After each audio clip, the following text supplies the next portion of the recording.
اعوذ باللہ من الشیطان الرجیم بسم اللہ الرحمن الرحیم الحمد للہ رب العالمین الرحمن الرحیم مالک یوم الدین ایاک نعبد و ایاک نستعین اہدنا الصراط المستقیم صراط الذین انعمت علیہم غیر المغضوب علیہم ولا الضالین۔ سورۃ فاتحہ مقصد تھا سورت کا العبادۃ للہ وحدہ، عبادت اور بندگی صرف اور صرف اللہ کے لیے کی جائے گی۔ سورت 3 حصوں میں تقسیم کیا گیا ہے۔ پہلا حصہ آیت نمبر 1 سے آیت نمبر 3 تک، جس میں حقوق اللہ کی بیان ہے، اللہ کے 5 صفات جو ہم نے تفصیل سے پڑھے تھے۔ دوسرا حصہ آیت نمبر 4، اس میں حقوق اللہ اور حقوق العباد کی بیان ہے۔ اور تیسرا حصہ آیت نمبر 6 سے لاسٹ تک، آیت نمبر 5 سے لاسٹ تک، جس میں حقوق العباد کی بیان ہے اور 3 گروہوں کی بیان ہے: مومنین، منکرین، منافقین۔ ہم نے 2 حصے تفصیل سے پڑھے تھے۔ تیسرا حصہ ہم نے کل شروع کیا تھا، جس میں ہم نے اہدنا الصراط المستقیم کی تفسیر کی۔ اس میں ہم نے ایک بات کی اہدنا پہ کہ اہدنا کو ہم نے معنی کیا وہ مضبوطی کا، اس کے دلیل کیا ہے، ہم نے وہ دلیل پڑھی۔ ہم نے پھر ہدایت کا 4 مراتب پڑھے: ہدایت عامہ، ہدایت خاصہ، ہدایت اخص الخاص، ثمرۂ ہدایت۔ اور اس کے بعد ہم نے صراط المستقیم کی تفسیر کی کہ صراط المستقیم جو ہے 3 چیزیں ہیں: عبادت، قرآن اور رسول اللہ صلی اللہ علیہ وسلم کی سنت۔ صراط الذین انعمت علیہم غیر المغضوب علیہم ولا الضالین، یہ لاسٹ آیات جو ہے یہ تفسیر کرتا ہے اہدنا الصراط المستقیم کا۔ اللہ نے ہمیں یہ سکھائی کہ آپ اللہ سے مانگے، کیا مانگے؟ اہدنا الصراط المستقیم۔ اللہ ہمیں صراط المستقیم پہ چلے، اللہ ہمیں صراط المستقیم پہ مضبوط کرا، جس کو عبادت کہتے ہیں، جس کو رسول اللہ صلی اللہ علیہ وسلم کی سنت کہتے ہیں، جس کو قرآن کریم کہتے ہیں۔ تو اب یہ آیات جو ہے، یہ لاسٹ ون، یہ اہدنا الصراط المستقیم کی مثال ہے کہ 3 گروہ ہیں جو رسول اللہ صلی اللہ علیہ وسلم کے زمانے میں گزرے ہیں۔ ایک تھے مومنین جو اس راستے پہ مضبوط تھے، اس کا بیان ذکر کر رہا ہے انعمت علیہم میں۔ دوسرے وہ لوگ جو اہدنا الصراط المستقیم سے انکار کیا، اور اس کا بیان ہے منکرین غیر المغضوب علیہم میں۔ اور تیسری گروہ وہ تھی، گروپ آف پیپل، جس نے رسول اللہ صلی اللہ علیہ وسلم کے ساتھ بیٹھ کے کفار کی تصدیق کی۔ مطلب ظاہری طور پہ رسول اللہ صلی اللہ علیہ وسلم کے ساتھ بیٹھتے تھے، لیکن اصلیت میں وہ کفار تھے، مسئلہ نہیں مان رہے تھے۔ اس کا بیان ہے جو منافقین، اس کا بیان ہے ولا الضالین میں۔ یہاں پہ ایک شبہ آتا ہے، اعتراض آتا ہے، اہدنا الصراط المستقیم کافی تھا نا کہ اللہ ہم مضبوط کرے ہمیں سیدھی راہ پہ، یہ 3 گروہوں کا بیان کیوں ہے؟ مومنین، منکرین، منافقین کا بیان کس لیے؟ تو جواب یہ ہے کہ یہ آیات جو ہے یہ لاسٹ، یہ ہماری تسلی کے لیے۔ کویشچن آ گیا نا کہ اہدنا الصراط المستقیم پہ چلنا تو ٹف ہوگا نا، ایک سخت ٹاسک، سخت ترین جو ہے ہمارے لیے فیس آئیں گے، مطلب مشکلات آئیں گی سامنے، وہ لوگ گھر سے نکالیں گے، لوگ گالیاں دیں گے، لوگ یہ کریں گے وہ کریں گے، یہ راستہ ٹھیک نہیں ہے، یہ راستہ تو مشکل ہے۔ تو جواب میں ہمیں تسلی کے طور پہ لاسٹ آتا ہے کہ یہ ٹف نہیں ہے، ٹف وہ راستہ ہوتا ہے جس پہ کوئی چلا نہیں۔ اس راستے پہ انعمت علیہم مومنین چلے تھے، اس راستے پہ رسول اللہ صلی اللہ علیہ وسلم اور صحابہ کرام جو تھے وہ اس راستے پہ گزر گئے ہیں آلریڈی۔ اور اس راستے سے انکار جس نے کیا وہ تباہ ہوئے، جس کا بیان ہے غیر المغضوب علیہم میں۔ اور اس راستے پہ جس نے منافقت کی تو اس کی مثالیں بھی ہمارے ساتھ موجود ہے ولا الضالین میں۔ جس طرح عبداللہ ابن ابی ابن سلول جو تھے وہ رئیس المنافقین تھے، منافقین کا سردار تھا وہ، اور اس کا انجام بھی دیکھ لیں۔ تو یہ آیات جو ہے یہ بطور تسلی ہمارے لیے ذکر کیا گیا ہے کہ آپ ڈرو مت، اہدنا الصراط المستقیم پہ مضبوطی کے لیے ہمارے لیے مثالیں موجود ہیں آلریڈی۔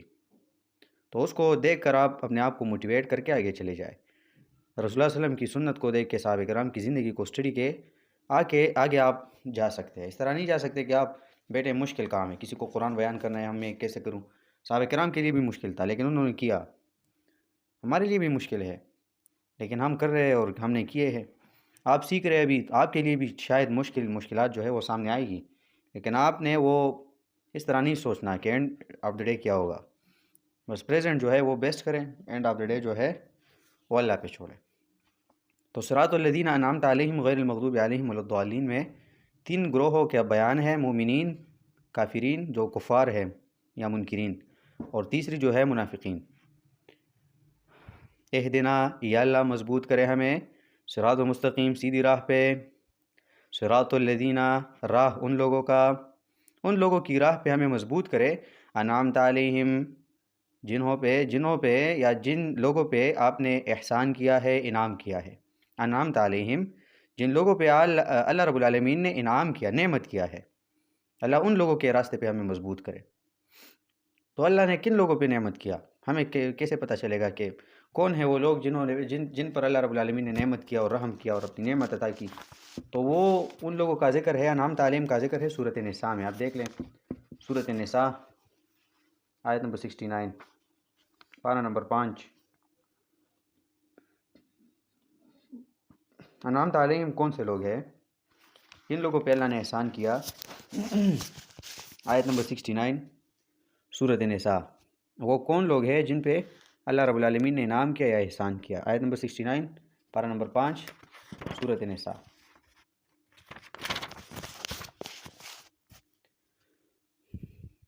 وَمَن يُطِعِ اللَّهَ وَالرَّسُولَ، وَمَن يُطِعِ اللَّهَ، اور جس نے اطاعت کی اللہ کی، والرسول، اور رسول اللہ صلی اللہ علیہ وسلم کی، جس نے اللہ اور رسول اللہ صلی اللہ علیہ وسلم کی اطاعت کی۔ اطاعت کیا چیز ہے؟ اپنی خوشی میں اور اپنے غم میں اللہ اور رسول اللہ صلی اللہ علیہ وسلم کو فالو کرنا، یہ اللہ اور رسول اللہ صلی اللہ علیہ وسلم کی اطاعت ہے۔ تو وَمَن يُطِعِ اللَّهَ وَالرَّسُولَ، اور جس نے اطاعت کی اللہ اور پیغمبر علیہ الصلوۃ والسلام کا، فَأُولَٰئِکَ، پس وہ یہ لوگ جو ہے، مع الذین، ان لوگوں کے ساتھ ہوں گے قیامت میں، انعم اللہ علیہم، جن لوگوں پہ احسان کیا، نعمت کیا اللہ نے۔ وہ کون لوگ ہیں؟ نمبر 1، من النبیین، یعنی پیغمبر انبیاء کرام کے ساتھ، والصدیقین، اور سچ بولنے والے صدیقین کے ساتھ، والشہداء، اور شہداء کے ساتھ، والصالحین، اور نیک لوگوں کے ساتھ۔ دیکھا آپ نے؟ انعام تعلیم، ہم نماز میں دعا کرتے ہیں صراط الذین انعمت علیہم، اللہ ہمیں مضبوط کرے ان لوگوں پہ جن پہ آپ نے احسان کیا، نعمت کیا۔ تو نعمت اللہ نے کن لوگوں پہ کیا؟ من النبیین والصدیقین والشہداء والصالحین، انبیاء کرام پہ نعمت کیا۔ انبیاء کرام بہت بڑے لوگ تھے۔ والصدیقین، صدیق کون تھا؟ ابو بکر صدیق، ان لوگوں کے ساتھ اللہ ہمیں ملا دے۔ والشہداء، شہید اعظم کون تھے؟ حضرت حمزہ رضی اللہ عنہ۔ اس طرح بہت سے صحابہ کرام جو شہید ہوئے تھے۔ والصالحین، اور نیک لوگوں کے ساتھ۔ وحسن اولئک رفیقا، اور کتنے اچھے ہیں یہ لوگ اپنے دوستی میں۔ واہ، زبردست دوستی ہے نا۔ آپ دیکھیں قیامت کے دن آپ نماز میں یہ دعا پڑھتے تو قیامت کے دن جب انبیاء کرام کے ساتھ آپ اٹھے، ابو بکر صدیق کے ساتھ ملاقات ہو، اسی طرح حمزہ رضی اللہ عنہ، حضرت عثمان، یہ جتنے بھی شہید صحابہ کرام ان کے ساتھ ملاقات ہو، اور صالحین اور نیک لوگوں کے ساتھ ہو، یہ کب ہوں گے؟ جب ان کے راستے پہ آپ چلیں نا دنیا میں۔ تو وحسن اولئک رفیقا، یہ کیا کمال اور زبردست دوستی ہوگی یہ، ٹھیک ہے؟ آپ کو رفیقہ، دوستی کا وہ ہینڈ بھی دے دی اللہ نے کہ دوست کن لوگوں کو رکھے؟ جو اللہ کو پیارے ہو، جو رذیل انسان ہو ان سے دور رہے، جو آپ کو دین اور دنیا، آپ کو دنیا میں لگا دے اور دین میں آپ کو پیچھے کی طرف دھکیل لیتا ہے، وہ انسان، وہ دوست آپ کو جہنم کی طرف لے جاتا ہے۔ تو دوستی جو ہے ہمیشہ قرآن والوں کے ساتھ دوستی کرے، ہمیشہ، کیونکہ قرآن والے جو ہے یہ اللہ والے ہیں، ٹھیک ہے؟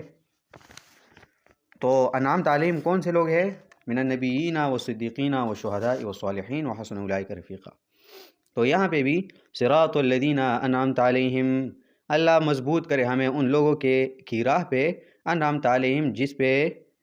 جن لوگوں پہ آپ نے انعام کیا ہے، نعمت کیا ہے، یعنی انبیاء کرام، یعنی صدیقین، یعنی شہداء، یعنی صالحین، یعنی نیک لوگ۔ یہ پہلا جو ہے، یہ پہلا گروہ تھا۔ دوسری، غیر المغضوب علیہم، یا اللہ ہمیں دور رکھے ان لوگوں کی راستے سے، المغضوب علیہم، جس پہ غضب کیا گیا ہے۔ غضب کن لوگوں پہ ہوا؟ جو لوگ اللہ کی دین کو چھپا لیتے ہیں، جو لوگ قرآن کریم سے دور رہتے ہیں، جو لوگ دنیا میں لگے رہے، اور جو لوگ اللہ اور رسول اللہ صلی اللہ علیہ وسلم کی خلاف کرتے ہیں، ان لوگوں پہ اللہ کا غضب ہے۔ تو اللہ ان لوگوں کی مجلس سے، ان لوگوں کی ان لوگوں کے ساتھ جوڑنا بیٹھنا ہے، مجلس ہے، تو ان لوگوں سے ہمیں دور کرے ہمیں، یہ دعا ہے۔ مغضوب علیہم میں اشارہ ہے منکرین کی طرف۔ رسول اللہ صلی اللہ علیہ وسلم کے زمانے میں مغضوبین کون تھے؟ جو صراط مستقیم نہیں مانتے تھے۔ صراط مستقیم کیا ہے؟ عبادت، قرآن، سنت۔ آج دیکھ لے، جو بندہ عبادت نہیں کر رہا، جو بندہ قرآن کریم نہیں سیکھ رہا،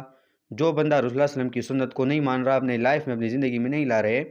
تو ان سے دور رہے، کیونکہ نماز میں ہم اللہ سے دعا کرتے نا کہ غیر المغضوب علیہم، اللہ ان لوگوں کے راستے پہ مت چلا، ان لوگوں کے راستے سے ہمیں دور کرے جن لوگوں پہ آپ نے غضب کیا ہے، جن لوگوں نے صراط مستقیم سے انکار کیا ہے۔ تو کافرین، یہ کفار کا ذکر ہے، ٹھیک ہے؟ اور یہ وہ گروہ ہے جو علم جو ہے، علم ان کے پاس بہت زیادہ ہے، ان کے پاس علم جو ہے یہ بہت زیادہ ہے، لیکن وہ اس پہ عمل نہیں کر رہا، علم کے ساتھ ہی گمراہ لوگ دیکھ لینا جی بھائی یا بہن آ جائے قرآن کریم سیکھ لے تو اتنے فتوے اور اتنے علوم ظاہر کریں گے نا، مجھے تو آتا ہے نہیں بس مجھے سب پتہ ہے، مجھے مت سکھائے، اور درمیان میں اس کو اللہ کا تعریف بھی نہیں یاد کہ اللہ کسے کہتے ہیں۔ تو یہ لوگ جو ہے اپنے آپ کو علم کا سمندر سمجھ کے قرآن کریم سے دور ہے، تو اللہ ان لوگوں سے بھی ہمیں دور کرے، ان لوگوں کی مجلس سے بھی ہمیں دور کرے۔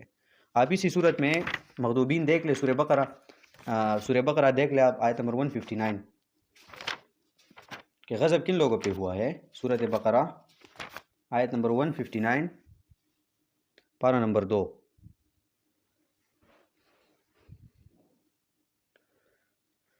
لعنت اور غضب کن لوگوں پہ ہوا؟ ان الذین یکتمون ما انزلنا من البینات، ان الذین یقیناً وہ لوگ، یکتمون جو چھپاتے ہیں، ما وہ کتاب، انزلنا جو میں نے نازل کیا ہے، یعنی قرآن کو چھپاتے نہیں بیان کرتے، من البینات واضح یعنی واضح دلائل، واضح نہیں بیان کرتے، اگر بیان بھی کرتے تو سب فضائل بیان کرتے، سبحان اللہ پڑھے تو جنت میں اتنے آپ کے وہ بنگلے وغیرہ بنیں گے، اگر آپ اس طرح دو مرتبہ 10 مرتبہ اللہ اکبر پڑھے تو اتنے یہ انعام ہے، لیکن حقیقی معنوں میں قرآن وہ آپ کو نہیں سکھائیں گے۔ والہدا اور چھپاتے ہیں سنت رسول اللہ صلی اللہ علیہ وسلم، من بعد ما بیناہ للناس اس کے بعد جو بیان کیا جائے لوگوں سے، فی الکتاب قرآن کریم میں جو مینشن ہے اس کو دور رکھتے ہیں، کیونکہ یہ عوام جو ہے یہ ہمیشہ ہمارے غلام رہے، ہم سے بس بیٹھے اٹھے اور ہمارے ہاتھ چومے، ہمارے ماتھے چومے، ہم پہ نکاح کرے اور ہم پہ ہی بس وہ میت کا جنازہ پڑھائے اور ہمیں ہی پیسے دے دے، اور ہم کچھ نہیں سکھائیں گے ان لوگوں کو۔ آپ کو پتہ ہے ہم جو حق پرست علماء گزرے ہیں نا، ان لوگوں پہ سب سے زبردست فتویٰ جو ہے مولویوں کی طرف کیا تھا، وہ یہ تھا کہ یہ بندہ کافر اس لیے ہے کیونکہ وہ عوام کو قرآن سکھا رہے ہیں۔ تو یہ ہمارا حال ہے، مولوی صاحبان عوام کو قرآن سے دور رکھتے ہیں کیونکہ وہ قرآن سیکھ نہ لے، کیونکہ قرآن کریم میں وہ چیزیں ہیں جو ہمارے معاملات کو درست کر رہے ہیں۔ جو بندہ قرآن سیکھے تو وہ اپنے بیٹی یا اپنے بیٹے کا نکاح خود پڑھائے گا، وہ اپنے بیٹے کا جنازہ خود پڑھائے گا، وہ انسان ہر چیز ہر دین کا کام خود سمجھ کر کرے گا، تو پھر مولوی صاحبان کا وہ بند ہو جاتا ہے نا، وہ کیا کہتے ہیں، وہ جس کا دیہڑی مزدوری بند ہو جاتا ہے نا، لیکن حقیقت میں اس طرح نہیں ہے، ٹھیک ہے۔ تو اللہ فرمائے وہ لوگ جو قرآن نہیں بیان کرتے اور لوگوں کو سنت رسول اللہ صلی اللہ علیہ وسلم نہیں بیان کرتے، تو اولئک یلعنہم اللہ، وہ لوگ لعنت کیا ہے اللہ نے ان پہ، ویلعنہم اللاعنون، اور لعنت بیچتے ہیں ان لوگوں پہ لعنت بیچنے والے۔ دیکھا آپ نے، اللہ کی طرف سے لعنتی لوگ وہ ہے جو علم جو ہے وہ چھپا رہے اور قرآن کریم لوگوں کو نہیں سکھا رہے۔ آج اپنے گھروں میں دیکھ لینا، آپ کے بھائی باپ وغیرہ آپ کے جو بھی ہے، تو کتنے سال جو ہے وہ مسجد گئے ہوں گے، ابھی تک انہوں نے قرآن سیکھا نہیں، کیوں؟ کیونکہ وہ جہاں پہ ہے مولوی صاحب نے قرآن بیان ہی نہیں کیا، اگر بیان بھی کر رہا ہے تو صرف قصے سنا رہے، بس موسیٰ علیہ السلام نے اس طرح کیا تھا، اور موسیٰ علیہ السلام نے حقیقت میں موسیٰ علیہ السلام پہ بہت زیادہ جو ہے حقیقت ویلڈ اور فارمل کوئی بھی واقعہ جو ہے وہ موسیٰ علیہ السلام کی طرف نہیں ہے، بہت سارے میں نے دیکھے ہیں، عجیب واقعے سنا رہے ہیں جو قرآن اور سنت میں اور جو کوئی بھی اسلامی کتاب میں نہیں ہے، اور ہم عوام بس سن رہے اور بس رو رہے اور بس کہہ رہے کہ واہ جی کیا قصہ سنایا آپ نے، اور حقیقت میں جو توحید ہے، جو شرک کا رد ہے، جو عمل کا اصلاح ہے، جو عبادت کی معنی ہے، جو ہماری نماز ہے، جو اللہ کی صفات ہے، جو عبادت کی تعریف ہے، جو حقیقت اصل جو چیز ہے وہ ہم سے چھپائے ہے، تو ہم سیکھ نہ لینا، ہمیشہ ہی محتاج رہیں۔ تو غیر المغضوب علیہم، اللہ ان لوگوں کے راستے سے ہمیں دور کریں، ان لوگوں کے راستے پہ ہمیں مت چلا، ان لوگوں کے راستے پہ ہمیں مضبوط نہ کر جن لوگوں پہ آپ نے غضب کیا ہے۔ مغضوبین کون لوگ ہیں؟ جو علم کے ساتھ ہی وہ گمراہ ہے، علم ہے ان کے پاس لیکن لوگوں کو سکھا نہیں رہے، لوگوں کو بیان نہیں کر رہے، تو وہ مغضوب علیہم۔ تو اللہ ہمیں دوسری گروہ جو ہے ان سے بھی ہمیں نجات دلا دے۔ تیسری گروہ جو ہے ولضالین، اور نہ راہ الضالین گمراہوں کا۔ ضال کسے کہتے ہیں؟ عرب میں مقولہ ہے ضل الماء فی اللبن، پانی جو ہے یہ دودھ میں ختم ہو گئی، غائب ہو گئی، جب دودھ میں آپ پانی ڈالے تو پانی جو ہے وہ غائب ہو جاتا ہے، تو اس غائب لفظ کے لیے وہ ضال کا لفظ استعمال کر رہے ہیں، یا ایک بندہ جو ہے وہ گم جائے، پتہ نہیں وہ کہاں گیا، اس کا پتہ نہ چلے تو اس کو بھی ضال کہتے ہیں، جس سے راستہ جو ہے وہ بھٹک جائے۔ تو ولضالین، اللہ ان لوگوں کے راستے پہ بھی مت چلا جن لوگوں سے راستہ جو ہے وہ بھٹک گیا ہے۔ کیا مطلب جو راستہ ہے اللہ کی طرف جانے کا وہ قرآن ہے، وہ سنت رسول اللہ صلی اللہ علیہ وسلم ہے، اور دنیا میں ایسے لوگ ہیں جن سے یہ راستہ بھٹک گیا اور ہمیشہ کہتے ہیں ہم کس کا مانے جی، کوئی بندہ یہ کہہ رہا ہے، کوئی یہ کہہ رہا ہے، ہم کس کے پیچھے چلے جائے جی۔ تو اللہ ان لوگوں کے راستے سے بھی ہمیں دور کرے، کیونکہ راستہ ان لوگوں سے بھٹک جاتا ہے جو قرآن سے نہیں سمجھتے، اس کو منافق کہتے ہیں۔ مومنین میرے ساتھ بیٹھے تو میرا تعریف کر رہا ہے، جو اور بندے کے ساتھ بیٹھے تو اس کا تعریف، اور بندے کے ساتھ اس کا تعریف، ہر کسی کا بندہ ہے، ہر کسی کا جو ہے وہ یار اور مددگار ہے، اور صحیح جو اصل معنی میں دین کا خدمت ہے اس کو بلایا ہے اس نے۔ تو اس سے یہاں پہ مراد دوال سے مراد جو ہے وہ منافق ہے، ٹھیک ہے۔ تو اس 3 گروہ سے کے بیان ہے، جس میں ایک گروہ جو ہے، ایک فرقہ جو ہے، اللہ ان فرقے اور ان گروہ کے پیچھے ہمیں چلا دے، ہمیں مضبوط کرے ان کی راستے پہ، جو انبیاء ہیں، نبیین و صدیقین و شہداء و صالحین، اور اللہ یہ باقی 2 جو ہے ان سے ہمیں دور کرے، جو مغضوب علیہم ہے اور جو ضالین ہے، ٹھیک ہے۔ اچھا، جب آپ کسی گھر میں، جب آپ جہاں پہ بھی ایک بیان کرے جس میں آپ تعوذ پڑھے، جس میں آپ تسمیہ پڑھے، جس میں آپ ایک ایک کر کے اللہ کے 5 صفات صحیح طرح تفصیل سے بیان کرے، جس میں آپ ایاک نعبد کے بیان کرے، جس میں آپ و ایاک نستعین اللہ سے اعانت اور استعانت اور سب کچھ بیان کریں، اور اہدنا الصراط المستقیم کا بیان کرے صحیح طریقے سے، تو آپ کے بیٹھنے والوں میں سے 3 لوگ بن جائیں گے۔ پہلی قسم وہ لوگ ہیں جو آپ پہ فدا ہوں گے، آپ کو آپ کے شانہ بشانہ کھڑے ہو کے، آپ کو موٹیویٹ کر کے آپ کے ساتھ ہی کھڑے ہو جائیں گے اور کہیں گے کہ جی کنٹینیو کریں، اور ہم آپ کے ساتھ کھڑے، اور یہ مسئلہ جو ہے ہم دور دور تک لے جائیں گے انشاءاللہ۔ دوسری گروہ جو بنے گی وہ سراسر انکار کریں گے، وہ کہیں گے کہ یہ کیا بکواس ٹائپ باتیں کر رہا ہے، یہ تو ٹائم ویسٹ کر رہا ہے، یہ اب اس باتوں کو کیا ضرورت، اب یہ کنا بس لفظی معنی کرے نا، بس بات ختم کرے نا، اتنا وہ کر رہا ہے۔ تو یہ جو ہے یہ دوسرا گروہ ہے جو مغضوب علیہم میں آتا ہے۔ اور تیسرا جو ہے وہ کہہ رہا ہے، جو ہے آپ بھی ٹھیک رہے کہہ رہے، اور آپ کے علاوہ جو بھی بندہ بس دین کی بات کرے، بس وہ سب کے سب جو ہے وہ ٹھیک کہہ رہے، چاہے وہ قرآن میں ہو چاہے وہ نہیں ہو، جو بس ہر بندہ جو ہے وہ ٹھیک کہہ رہے، اور ہم سب جو ہے وہ جنت جائیں گے۔ تو یہ 3 گروپ جو ہے یہ آپ کے بیان کے بعد بنیں گے، یہ یاد رکھنا۔ جب رسول اللہ صلی اللہ علیہ وسلم نے بیان کی تو 3 لوگ بنے، ایک جو تھا حضرت خدیجۃ الکبریٰ رضی اللہ تعالیٰ عنہ، یا صحابہ کرام میں جو جتنے بھی صحابہ کرام ہیں وہ آپ کے ساتھ کھڑے ہو گئے، اور آپ صلی اللہ علیہ وسلم کے شانہ بشانہ کھڑے ہو کے آپ صلی اللہ علیہ وسلم کو لبیک کہہ دیا، اور آپ صلی اللہ علیہ وسلم کے ساتھ لوز اور وعدہ کیا کہ جی آپ بیان کریں انشاءاللہ، ہم دنیا کے کونے کونے تک آپ کی یہ پیغام جو ہے اور اللہ کا پیغام اور اللہ کی رضا کے لیے ہم پہنچائیں گے، کوئی بھی فکر نہ کرے، چاہے مال لگے چاہے جان لگے، ہم حاضر ہیں۔ دوسری گروہ جو بنی وہ ابو جہل کی تھی، تو انہیں انکار کیا، یہ کیا عجیب عجیب باتیں کر رہا ہے، وہ کر رہا ہے، نہیں وہ اس طرح نہیں ہونا چاہیے، بس چھوڑے، وہ تو وہ جو ہے وہ منکرین میں آ گئے۔ اور تیسری گروہ جو بنی وہ عبداللہ ابن ابی ابن سلول کا تھا، جو ظاہری طور پہ رسول اللہ صلی اللہ علیہ وسلم کا دوست تھا، اور حقیقت میں کفار کا اصل معنی میں اور اصل مشن میں کفار کے ساتھ تھا، اور رسول اللہ صلی اللہ علیہ وسلم کو نقصان دینے کے لیے رسول اللہ صلی اللہ علیہ وسلم کے ساتھ بیٹھ کے اور ان سے حال احوال پوچھ کے ان کے ساتھ وہ مل جل کے صرف مسلمانوں کو کمزور دیکھنا چاہتے تھے، تو اس کا بیان جو ہے وہ ضالین میں ہے۔ تو یہ بھی ہمارے لیے ایک تسلی ہے کہ جہاں پہ بھی آپ بیان کریں تو آپ یہ 3 گروپ جو ہے یہ ایکسپیکٹ کریں، کبھی بھی بیان کے بعد یہ ایکسپیکٹ نہ کریں کہ جتنے لوگ میرے ساتھ بیٹھے یہ سب کے سب نے میرا مسئلہ مان لیا، یہ سب کبھی بھی نہیں ہوتا، ہمیشہ 3 گروپ ضرور بنیں گے۔ کبھی کبھی آپ کے ساتھ جو ہے سٹارٹ میں 60 70 80 لوگ جو ہے وہ آئیں گے، جب آپ درس کنٹینیو رکھیں گے کچھ نہ کچھ باتیں آئیں گی، کچھ نہ کچھ اصلاح کی آئیں گی، کچھ سخت باتیں آئیں گی سامنے، کچھ نرم سی، کچھ مزاج کے خلاف، کچھ مزاج کے ساتھ مل جل کر، تو بعد میں جو خالص لوگ رہ جائیں گے نا وہ تھوڑے ہوں گے، لیکن یاد رکھیے تھوڑے لوگ جو ہے، کم لوگ جو ہے، یہ لاکھوں اور کروڑوں کی تعداد میں ہے، ایک ایک بندہ جو ہے وہ بہت لوگوں تک قرآن کریم وہ پہنچا سکتا ہے، اور باقی جو چلے گئے اس پہ خوش ہو جائے، کبھی بھی وہ نہ کرے، کیونکہ اللہ نہیں چاہتا کہ گند اور فالتو لوگ جو ہے وہ آپ کے ساتھ مل جل کر چلے۔ اللہ آپ کو، آپ کی مشن کو اور آپ کی وہ جتنے بھی قرآن کریم کے لیے چنے ہوئے لوگ ہیں ان کو اور بھی اللہ خاص کرنا چاہتے ہیں، جو سست ہے یا مال میں سست ہے یا مسئلے میں سست ہے یا ادب میں سست ہے یا کوئی اور وجہ ہے جن میں خوراک ٹھیک نہیں ہے، تو اللہ ان کو درس سے قرآن کریم سے وہ دور کر دیتے ہیں کسی نہ کسی بہانے پہ۔ آپ یار اس ٹائم پہ کام بن گیا میرا، یا اس ٹائم پہ یہ ہو گیا وہ ہو گیا، تو آہستہ آہستہ وہ جا کے قرآن کریم سے دور ہو جاتا ہے اور اللہ واپس کبھی نہیں لاتا ان لوگوں کو۔ اور کچھ لوگ جو ہے وہ آپ کے ساتھ بیٹھیں گے اور ہمیشہ ہی درس کے لیے آئیں گے، سنیں گے، لیکن کبھی نہ کبھی بھی بات نہیں مانیں گے، وہ کبھی بھی وہ جتنے بھی رولز ریگولیشن ہیں اس پہ نہیں اتریں گے، بس جسٹ درس اٹینڈ کریں گے کہ یہ لوگ کیا کہہ رہے ہیں اور یہ کیا کہہ رہے ہیں، بس باقی جو طنز اور مزاح ہو یا جو بھی چیز ہو اس میں حصہ لیں گے، منکرین کے خلاف مذاق اڑائیں گے کہ یہ لوگ ویلی ہے یا یہ لوگ جو ہے یہ فری ہے اور اس طرح وہ اس کا دماغ خراب ہے اور یہ کر رہا ہے یا وہ کر رہا ہے، تو وہ لوگ بھی آپ ایکسپیکٹ کریں گے ولا ضالین کی گروپ، تو ہمیشہ ان لوگوں کے ساتھ آپ کا واسطہ رہے گا۔ تو یہ ایک تسلی ملی ہمیں اور آپ کو کہ کبھی بھی بیان کے بعد 100% شور نہیں ہونا کہ میں نے جو بیان کیا تو سب کے سب نے مان لیا، نہیں، رسول اللہ صلی اللہ علیہ وسلم نے بیان کیا، ہم کیا چیز ہے، رسول اللہ صلی اللہ علیہ وسلم جو ہے وہ ہم سے کئی درجہ، ہم سوچ بھی نہیں سکتے وہ عظیم انسان تھے، جب ان کے منہ سے لوگوں نے مسئلہ نہیں سنا اور خلاف کیا تو ہمارے بھی کر سکتا ہے نا، تو ہم بھی تو آسمان سے نہیں آئے نا، اگر آئے بھی تو ہم بھی تو 100% جو ہے انسان کو شور تو نہیں کر سکیں گے، انک لا تہدی من احببت، ہدایت جو ہے یہ اللہ کے ہاتھ میں، ہم بیان کریں گے، باقی جن کے دل میں مسئلہ اترے گا تو ہمیشہ ان لوگوں پہ اثر کرے گا۔ جب ایک انسان علاج کے لیے جاتا ہے نا، اور وہ کہتے ہیں کہ جی میرا علاج کرے لیکن مجھے انجیکشن نہ لگائے کیونکہ مجھے درد ہو رہا ہے، یا اس طرح ایک بندہ جو ہے وہ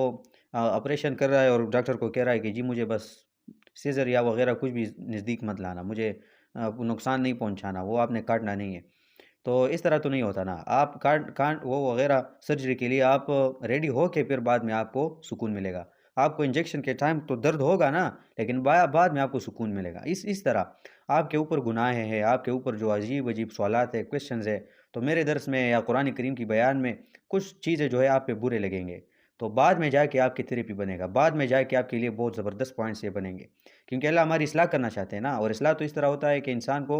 ہمیشہ، انسان میں ایک بات ہوتی ہے، مجھ میں اگر ایک برائی ہو اور مجھے ڈائریکٹ ایک بندہ کہے تو مجھ پہ بہت برا لگے گا کہ آپ نے مجھے کیوں کہا، لیکن بعد میں شاید وہ میری زندگی بدل جائے اس چیز سے۔ اگر وہ میرا جو برائی ہے وہ میں دور کروں اور ہمیشہ وہ عجیب باتیں کروں اور ایگزیکٹ بات نہ کروں تو کیا فائدہ میرا درس کا وغیرہ، ٹھیک ہے؟ تو یہ چیزیں جو ہے یہ سیکھنا چاہیے، یہ پڑھنا چاہیے، اس کو سمجھنا چاہیے، قرآن کریم کے ساتھ ان چیزوں کو لے کے آگے چلنا چاہیے، اور ہمیشہ جو ہے وہ سوچ جو ہے یہ شارٹ بالکل مت رکھنا، اس طرح مت۔ اور ہمیشہ میں درس میں کہتا ہوں، یہاں پہ نہیں ہر جگہ پہ، کہ یہ درس جو ہے یہ کبھی بھی استاد کا درس نہیں ہوتا۔ حضرت امام ابو زرعہ غالباً یا امام ابو حنیفہ رحمۃ اللہ علیہ کے جتنے بھی بعض جو ہے وہ فرینڈس تھے جو امام ابو حنیفہ رحمۃ اللہ علیہ کی طرح بہت زبردست عالم تھے، لیکن آج کل ہمیں کوئی بھی حوالہ ان کا نہیں مل رہا، کوئی بھی اتنا وہ زیادہ انفارمیٹیو اور زبردست ریفرنسز ان سے ہمیں نہیں مل رہا۔ کیوں؟ کیونکہ انہوں نے بک پہ سٹارٹ پہ لکھا ہے کہ ضیّع مجھے جو ہے وہ شاگردوں نے ضائع کیا ہے۔ کبھی کبھی ایک استاد جو ہے وہ بہت زیادہ قابل ہوتا ہے اور وہ بہت زیادہ پیک لیول پہ اس کا علم ہوتا ہے قرآن کریم پہ یا کسی بھی چیز پہ، لیکن وہ کچھ نہ کچھ لوگوں پہ اپنا وقت ضائع کر کے اور پھر ان سے وقت چلا جاتا ہے، جو ان کا قیمتی وقت جو ہے وہ ان لوگوں کو دیتا ہے جو حقدار نہیں ہوتے یا صحیح نہیں اترتے اس چیز پہ، تو بعض میں اس ٹائم کے اس بندے کا وہ جو ٹائم ہے وہ ضائع ہوتا ہے، اور جو ہے وہ شاگرد نہیں بنا سکتے، تو اس کا علم جو ہے وہ ختم ہو جاتا ہے، وہ دنیا سے چلا جاتا ہے۔ اور کبھی کبھی ایک استاد جو ہے اتنا قابل نہیں ہوتا، لیکن اس کے جو ارد گرد جو قرآن جو دوست کہوں گا میں، یا جو شاگرد ہے ان کا، تو وہ اتنے زبردست معنی میں وہ کام کر رہے ہیں نا کہ اپنے استاد کا جو مشن ہے اور قرآن ہے وہ کئی کئی دور دور تک وہ لے جا سکتا ہے۔ دیکھیں امام حنیفہ رحمۃ اللہ علیہ کے جو لوگ تھے، شاگرد وغیرہ تھے، آج ہم سب کا جو ریفرنسز ہے، جو بھی ایک علمی دینی بات ہے، تو امام حنیفہ سے رحمۃ اللہ علیہ سے ہمیں ڈائریکٹ مل سکتا ہے۔ کیوں؟ کیونکہ ان کے لوگ اور ان کے شاگرد نے جو بہت زیادہ کام کیا، محنت کی، اپنے استاد کی ایک بات جو ہے وہ بھول نہیں، وہ ایک ایک بات کو لکھتے رہے اور دوسروں کو سکھاتے رہے اور بہت زیادہ محنت مشقت کرتے رہے۔ اور بعض علماء جو ہے بہت زیادہ اتنے تھے کہ میں کہہ ہی نہ سکتا، آپ مقدمہ میں کبھی دیکھ لے پھر کسی بھی بک کو، تو وہ اتنا علم کا سمندر ہوگا، لیکن میں سوچتا ہوں کبھی اس بندے کا کوئی اور بک نہیں ہے یا کوئی اور چیز نہیں ہے، تو وہ بندہ خود کہہ رہا ہے کہ جی مجھے جو ہے جو ضائع کیا ہے وہ شاگردوں نے ضائع کیا۔ تو کبھی کبھی یہ چیزیں آپ کو فیس کرنا پڑتا ہے کبھی کبھی، تو اللہ جو ہے، اللہ رب العالمین نے ہمارے لیے تسلی کی آیات بہت زیادہ قرآن کریم میں مینشن کی، جس طرح یہ آیات جو ہے آپ بیان کرتے ہیں تو آپ کو خفا نہیں ہونا چاہیے، کیونکہ آپ کے ساتھ وہ لوگ رہیں گے جو صحیح معنوں میں دین کا کام کریں گے، اور جو ہے اب اور صحیح معنوں میں دین کا کام نہیں کر رہے، آج یا کل یا پرسوں یا کچھ سال بعد ان لوگوں کو اللہ آپ سے دور کریں گے اور خالص لوگ جو ہے آپ کے لیے لائیں گے، اور یہ اللہ کا جو ہے قانون بھی ہے۔ تو صراط الذین انعمت علیہم غیر المغضوب علیہم ولا الضالین میں 3 گروپس آف پیپل جو ہے اس کا بیان ہمیں ایکسپلین کیا گیا ہے کہ آپ کبھی بھی 100% نہیں شور ہونا کہ میں نے درس کیا اور سب کے سب لوگ جو ہے وہ ہو گئے، نہیں، اس طرح نہیں ہوتا۔ تو میں یہ بات کرنا چاہتا تھا کہ میں اور درس میں بھی کہہ رہا ہوں کہ درس جو ہے یہ ہمیشہ استاذ کا نہیں ہوتا، استاد جو ہے وہ آتا ہے، بیان کرتا ہے اور چلا جاتا ہے،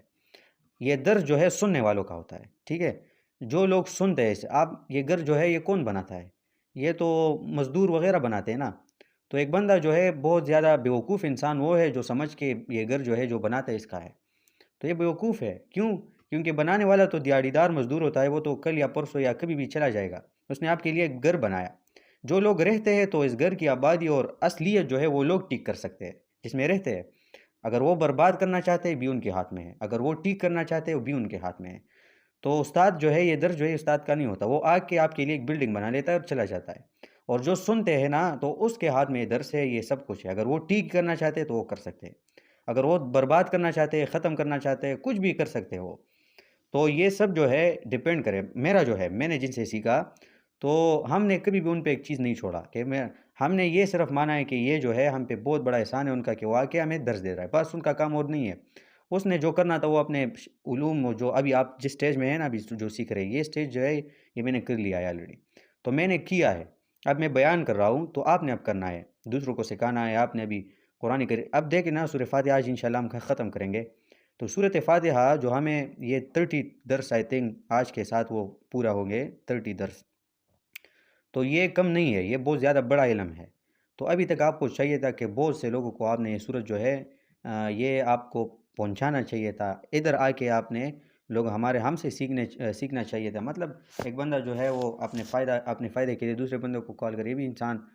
مومن کا نشانی ہے، جو اپنے لیے پسند کرے وہ دوسرے مسلمان کے لیے بھی کرے۔ بہرحال تو یہ اس تسلی کا جو ہے بہت بڑا دل سے تسلی ملتا ہے انسان کو اس آیات سے، کہ آپ نے کبھی بھی وہ اس طرح فیل نہیں کرنا کہ میں نے یہ کیا یا میرے جو لوگ ہیں یا میں جسے قرآن سکھا رہا ہوں وہ کم ہو گئے یا اتنے ہو گئے یا وہ ہو گئے۔ کبھی کم ہوں گے، کبھی ایک ہوگا، کبھی 1000 ہوں گے، کبھی 2 ہوں گے، کبھی 10,000 ہوں گے، تو یہ آتے رہیں گے اور اللہ رب العالمین چھان بین وہ کرتا رہے گا۔ غلط لوگ جو ہے وہ آپ کے درس وغیرہ سے ختم کیے جائیں گے۔ تو یہاں پہ جو ہے سورہ فاتحہ اینڈ ہوتا ہے آمین، یا اللہ یہ دعا جو ہے ہماری قبول فرما۔ کون سی دعا؟ جو ہم نے پڑھی، اہدنا الصراط المستقیم، اللہ ہمیں عبادت پہ، قرآن پہ، سنت رسول وسلم پہ مضبوط کرے۔ کون سی دعا؟ یہ دعا کہ اللہ ہمیں مومنوں اور انعام تعلیم کے لوگ جو ہے اس کے راستے پہ ہمیں مضبوط کرے۔ مغضوب علیہم جن لوگوں پہ غضب کیا گیا ہے ان لوگوں کے راستے سے ہمیں دور کرے، والضالین گمراہ لوگوں کے راستے سے ہمیں دور کرے۔ آمین، یا اللہ یہ دعا جو ہے ہمارا یہ قبول فرما دے۔ ٹھیک ہے؟ اچھا، میں نے یہ بھی بتایا تھا کہ اس لاسٹ حصے میں اللہ سے دعا مانگنے کا طریقہ بیان کیا گیا ہے۔ ہاؤ ٹو پرے ٹو اللہ، یہ ٹاپک میں نے تفہیم القرآن کلاس میں بہت ڈیٹیل سے پڑھا تھا۔ جس نے اٹینڈ کیا تھا تو شاید ان لوگوں کو یہ ضرورت نہیں ہے۔ آج میں وہ اتنے ڈیٹیل میں نہیں پڑھوں گا، بس سمپل پڑھوں گا کہ اس صورت میں ہمیں دعا کا طریقہ یہ سکھایا گیا ہے کہ کسی انسان سے آپ چیز مانگنے کی 3 شرائط ہوتے ہیں۔ میں ہوں نا اور مجھے قرض یا پیسوں کی ضرورت پڑ گئی اور میں ایک اور انسان سے کچھ پیسے وصول کرنا چاہتا ہوں بطور قرض، اور میں چاہتا ہوں کہ مجھے وہ قرض جو ہے وہ دے دے، تو 3 شرائط جو ہے اگر وہ میں کمپلیٹ کروں تو شاید وہ بندہ مجھے قرض دے دے۔ نمبر 1، میں جا کے اس بندے کا کچھ نہ کچھ صفت کروں گا کہ جی آپ جو ہے آپ کے در پہ، آپ کے گھر پہ کبھی بھی ایک غریب بندہ آیا جس کو قرض کی ضرورت ہے تو آپ نے کبھی بھی اس بندے کو خالی ہاتھ نہیں بھیجا۔ مطلب آپ جانتے ہیں، آپ کے بابا وغیرہ کو ہم جانتے ہیں، بہت ٹائم سے ہم جانتے ہیں، آپ نے ہمیشہ جو ہے دین اور قرآن کریم کی خدمت کی ہے، اور اس بیس پہ آپ کبھی بھی غریب اور لاچار لوگوں کو آپ خالی ہاتھ نہیں بھیجتے۔ تو پہلا شرط جو ہے اس کو آپ نے صفت کرنا ہے، مطلب جو جائز صفت ہے، کہ پچھلے بار بھی میری ضرورت پڑی تھی۔ ایک مثال ایگزامپل دے رہا ہوں، ٹھیک ہے؟ پچھلی بار جو ہے یہ بھی میرا 2000 3000 یا 10,000 اس کا وہ مجھے ضرورت تھی، میں نے آپ سے مانگا، آپ نے مجھے دے دیا۔ تو آپ میں یہ صفت ہے الحمدللہ کہ آپ غریب لوگوں کا جو ہے وہ آپ ہمیشہ جو ہے وہ مدد کرتے ہیں۔ اس کے بعد دوسرا شرط جو ہے آپ نے اپنے ایجز پیش کرنا۔ ایجز مطلب میں کیوں آیا ہوں، ضرورت کیا ہے؟ جی میرے گھر میں بیماری ہے، یا یہ مسئلہ آیا ہے، یا ماں بیمار ہے، یا باپ بیمار ہے، میرے ساتھ پیسے نہیں ہیں، یہ مسئلہ ہے، وہ مسئلہ ہے، اور میں ادھر آیا ہوں تاکہ اور بھی جگہ تھے میرے، اور بھی دوست وغیرہ تھے، اس کے پاس نہیں گئے کیونکہ مجھے پتہ ہے وہ مجھے نہیں دیں گے، اور مومن جو ہے وہ سوال کرنے پہ بہت برا لگتا ہے۔ تو میں ڈھونڈ رہا تھا کہ اس بندے کے ساتھ پاس جاؤں جو مجھے ایک ہی اٹیمپٹ پہ دے دے، کہ مجھے وہ ذلیل نہ کرے، کہیں اور لوگوں کے ساتھ میں ہاتھ جو ہے وہ نہ پھیلاؤ۔ تیسرا شرط جو ہے وہ مانگے گا کہ جی مجھے 500 یا 300 یا 1000 یا 10,000 یا 1,00,000 اتنے پیسے چاہیے، اور انشاءاللہ جب میرے ساتھ آئے تو اتنے وقت میں آپ کو واپس دوں گا۔ یہ میں نے ایک مثال دی دنیا میں۔ اسی طرح یہ مثال جو ہے ایگزیکٹ اللہ سے مانگنے کا ہے جو اس صورت میں ہے۔ آپ نے کیا کرنا ہے؟ دعا کے لیے ہاتھ جو ہے یہ اٹھانا ہے، ٹھیک ہے؟ یہ لازم ہے دعا میں۔ اس کے بعد آپ کے لیے اللہ نے 5 صفات بیان کی، آپ نے اللہ کے صفات بیان کرنی ہے پہلے۔ جب آپ ہاتھ اٹھا لیں تو اللہ کے صفات پہ لگ جائے، الحمدللہ، اللہ تمام تعریفیں جو ہے الوہیت کا، اللہ کا آپ کے لیے ہے۔ بچے جو ہے آپ دے رہے ہیں، کسی کو مال آپ دے رہے ہیں، ذلت اور عزت آپ کے ہاتھ میں ہے۔ اسی طرح جو بھی ضرورت ہو، ضرورت مند انسان آئے جو ہو، یہ اس کو پورا کرنا، اس کو اس کی ضرورت پورا کرنا، یہ آپ کے ہاتھ میں ہے۔ سب کچھ جو ہے یہ الحمدللہ میں ایکسپلین کرے۔ اس کے بعد آپ رب العالمین، اللہ میں کچھ بھی نہیں تھا، هل اتى على الانسان حين من الدهر لم يكن شيئا مذكورا، میں کچھ بھی چیز نہیں تھا دنیا میں آنے سے پہلے، جب دنیا میں آیا تو میرے رشتے بن گئے، کوئی میرا باپ بن گیا، کوئی میری ماں بن گئی، کوئی میرا بھائی بن گیا، کوئی میری بہن بن گئی، کوئی میرا چاچا وغیرہ، یہ سب رشتے جو ہے آپ نے میرے لیے دنیا میں پیدا کیے۔ تو اللہ میں جو ادھر ابھی تک ہوں، جتنی عمر میں نے گزاری ہے، تو آپ نے میری تربیت کی، کبھی کسی کا محتاج نہیں کیا، کبھی کسی سے میں نے سوال نہیں کیا، کبھی مجھے وہ جو ہے کسی آپ کے علاوہ کسی اور رب نے میری تربیت نہیں کی۔ تو رب العالمین نے یہ سب کچھ آپ نے ایکسپلین کرنا ہے۔ پھر الرحمن، اللہ تو مجھ پہ بہت مہربان ہے، آپ نے مجھ پہ یہ مہربانی کی، مجھے بدن عطا کیا، مجھے سب کے سب اندام جو ہے یہ ٹھیک عطا فرمائی ہے، آپ نے مجھ پہ اور رحم کیا، مجھے مسلمان پیدا کیا، مجھے مسلمان کے گھرانے میں پیدا کیا، پھر اس کے بعد ہمیں قرآن کریم دی، اور ہمیں مسلمان کے بعد قرآن کریم سمجھنے والے لوگ جو ہے وہ بنا دیے، ہمیں رسول اللہ صلی اللہ علیہ وسلم کی امت بنا دی۔ جتنے بھی آپ پہ اللہ نے رحم کیے، یہ میں شارٹ ہائی لائٹس بتا رہا ہوں، اس طرح نہیں کہ ایگزیکٹ آپ یہی کہے، اور بھی لگتے رہے جتنے بھی آپ کے جو ذہن میں ہے تو آپ یہی کہہ رہے، ٹھیک ہے، الرحمن میں۔ پھر رحیم میں آپ وہ ایکسپلین کرے، پھر مالک یوم الدین میں قیامت کے اللہ کے صفات جتنے بھی، یہ 5 ہے، 5 کے علاوہ آپ کروڑوں صفات جو ہے یہ سب کے سب آپ مینشن کرتے رہے، اور اللہ کا ایک ایک صفت پہ غور اور سوچ کرتے رہے، اور اللہ کا ایک ایک صفت بیان کرتے رہے۔ پھر جب اللہ کی یہ صفات 5 صفات جتنے بھی 5 نہیں ہے، ٹھیک ہے، دعا میں 5 صفات شرط نہیں ہے، دعا میں آپ جتنے بھی صفات ہے وہ آپ بیان کر سکتے ہیں، جتنے بھی آپ کر سکتے ہیں۔ جب اللہ کی صفت کی جائے تو دوسرا سٹیپ جو ہے یہ آپ کو اللہ کے سامنے اپنے آپ کو عاجز پیش کرنا، ایاک نعبد، اللہ ابھی تک میں نے شرک نہیں کیا، جو بھی سجدہ کیا آپ کے در پہ آ کے کیا، جو بھی عبادت کی، روزہ رکھا، جو بھی خرچ کی، جو بھی زکوٰۃ دی، جو بھی کی میں نے، تو ایاک آپ کے لیے ہی کیا، میں کوئی وہ انسان نہیں ہوں جو آپ کو چھوڑ کر کسی اور کے در پہ چلا جاؤں، میں مشرک نہیں ہوں، یہ نہیں ہوں، وہ نہیں ہوں، یا اللہ ایاک نعبد، صرف آپ کے ساتھ مخلص ہوں، آپ نے میرے ولادت دی، آپ نے مجھے پیدائش دی، تو آپ کے در پہ آیا ہوں میں، وہ ایاک نستعین، اور اللہ تجھ سے ہی مانگتا ہوں، میرا جو ہے اتنا وہ نہیں ہے، میں مسلمان ہوں، رسول اللہ کی امتی ہوں، مخلوق مجھے کیا دے گا، انسان مجھے کیا دے گا، ایاک اللہ تجھ سے ہی مانگنے آیا ہوں، ایک چیز جو ہے مجھے ضرورت ہے، جتنی بھی چیزیں ہیں تو اللہ آپ عطا کر سکتے ہیں، کوئی انسان نہیں ہے، کوئی چیز، کوئی خدا، کوئی ذات نہیں ہے کہ مجھے عطا کرے۔ اپنی ایجز کے بعد جتنی بھی آپ کر لیں تو پھر اس کے بعد آپ دعا کریں دین کی، ٹھیک ہے، ڈائریکٹ گاڑی بنگلہ وغیرہ مت مانگے، ٹھیک ہے، دین کی دعا پہ آ جائے۔ پہلی دعا آپ کی کیا ہے؟ اللہ مجھے عبادت پہ مضبوط کرے، اللہ مجھے رسول اللہ صلی اللہ علیہ وسلم کی سنت پہ مضبوط کرے، اللہ مجھے قرآن کریم پہ مضبوط کرے، اللہ مجھے قرآن کریم پہ عمل کرنے کی توفیق عطا فرمائے۔ پھر عبادت میں آپ ڈیپ جائے، اللہ مجھے عبادت میں جتنے بھی ارکان ہیں، نماز ہے، روزہ ہے، حج، زکوٰۃ، عمرہ وغیرہ جتنے بھی عبادت میں آتے ہیں، اللہ ان سب چیزوں کا عمل میں توفیق عطا فرما، اس چیزوں پہ مضبوط کر۔ اس کے بعد قرآن کریم میں سوچ لے، جتنے بھی قرآن کریم میں ہمیں ایکسپرٹ اور زبردست عالم دین بنا دے، اور ہمارے جو اولاد ہے، اگر آپ نے ہمیں اولاد دی اور آپ نے مجھ سے جو ہے وہ کام لینا ہے دین کا، تو میرے سب فیملی سے لے، اس طرح بھائی بہن وغیرہ سب کے لیے دین اور قرآن اور عبادت کے لیے ایک دعا کرتے رہے۔ اس کے بعد آپ یہ مینشن کریں کہ اللہ مجھے پیغمبر، النبیین و صدیقین و شہداء و صالحین، ان لوگوں کے ساتھ دوستی بنا، ان لوگوں کے راستے پہ ہمیں مضبوط کرے، ان لوگوں کے راستے پہ ہمیں چلا، اور غیر المغضوب علیہم ولا الضالین، اللہ ان لوگوں کے راستے سے ہمیں دور کرے، اور باقی پہ آ جائے دنیا کے معاملات پہ۔ اللہ مجھے یہ مشکل ہے، مجھے یہ مشکل ہے، مجھے یہ مشکل ہے، یہ آپ آسان کر سکتے ہیں، یہ آسان کرے۔ تو یہ سب جتنی بھی دعا آپ نے کی تو لاسٹ میں آپ نے پھر الحمدللہ سے مالک یوم الدین اللہ کے 5 صفات بیان کرنی ہے، اور جتنی بھی صفات ہے وہ بیان کرنی ہے، اور پھر آمین پہ آپ نے دعا کو اینڈ کرنی ہے۔ تو تو سورہ فاتحہ نے ہمیں اللہ سے دعا کرنے کا طریقہ جو ہے یہ بھی ہمیں سکھایا الحمدللہ۔ تو مقصد تھا سورت کا العبادۃ للہ وحدہ، عبادت اور بندگی جو ہے یہ اللہ کے لیے کی جائے گی۔ سورت جو ہے یہ 3 حصوں میں تقسیم کیا گیا تھا، پہلا حصہ الحمد سے لے کے مالک یوم الدین تک، جس میں اللہ کے 5 صفات، دوسرا حصہ ایاک نعبد و ایاک نستعین، تیسرا حصہ اہدنا الصراط المستقیم سے لے کے ولا الضالین تک، اور پھر لاسٹ حصے میں ہم